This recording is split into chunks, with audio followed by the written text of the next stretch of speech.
जन ब्रह्मा बलेन्द्र रुद्रमंत स्तनन्ति दिवैस्तराय वेदै सांग पदत्र उपनिषदाय गायन्ति जनसामगा ध्यानातवस्तिर्गतेन मनसा पश्यन्ति रंगयुगीनो मुदाभिरी नारी बदन कमला साधन मधुप रमा शंभु ब्रह्मा सुरपति गणेशादित पद जगन्नाथ स्वामी नयन पथगामी भव तुमे। सुवर्णरेखा प्रेस क्लब और उत्कल सांबादिक संघ पक्षरु शनिवार जातीय प्रेस दिवस पालित हो जाइछि। सांबादिकता एक सेवा वृत्ति नुह। शनिवार संध्यारे बाल्यापाल ब्लॉक छक निकटरे सुवर्णरेखा प्रेस क्लब और उत्कल सांबादिक संघ जिला शाखा द्वारा पालित जातीय प्रेस दिवस रे अतिथि माने जोगदे उपरोक्त मत व्यक्त करिसंती।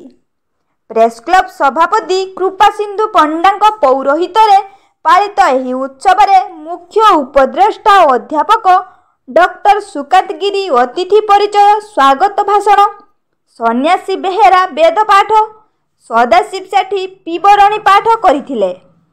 एथिरे बस्ता विधायिका सुभाषिनी जेना मुख्य अतिथि मनमथ कुमार साहू उद्घाटक अपराह्न एडिटर बंशीधर जेना मुख्य वक्ता अभिनंदन एडिटर जगदीश मिश्र स्वाभिमानी मंच सभापति सत्यकाम महांती उत्कल सांबादिक संघ जिला सभापति लोकनाथ दलाई यात्रा सिंहबाहिनी मालिक संजीव कुमार पाड़ी समाजसेवी तुषारकांत बेहेरा मुख्य सम्मानित अतिथि भावे जोगदे उद्बोधन प्रदान करथिले।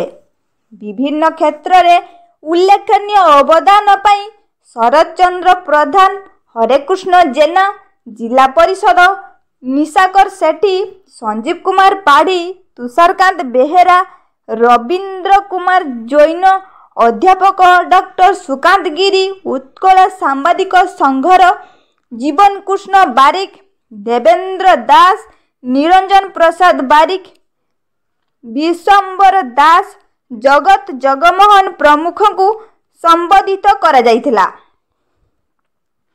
उपद्रष्टा जगबंधु जेना धन्यवाद अर्पण करथिले।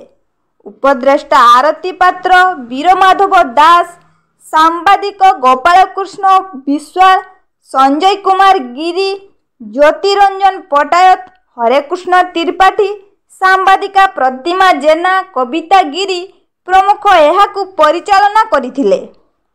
बालेश्वर गीत संगीत म्यूजिकल नाटक रे नृत्य संगीत रे दर्शक विलंबित राति पर्यंत खूब झुमुथिले।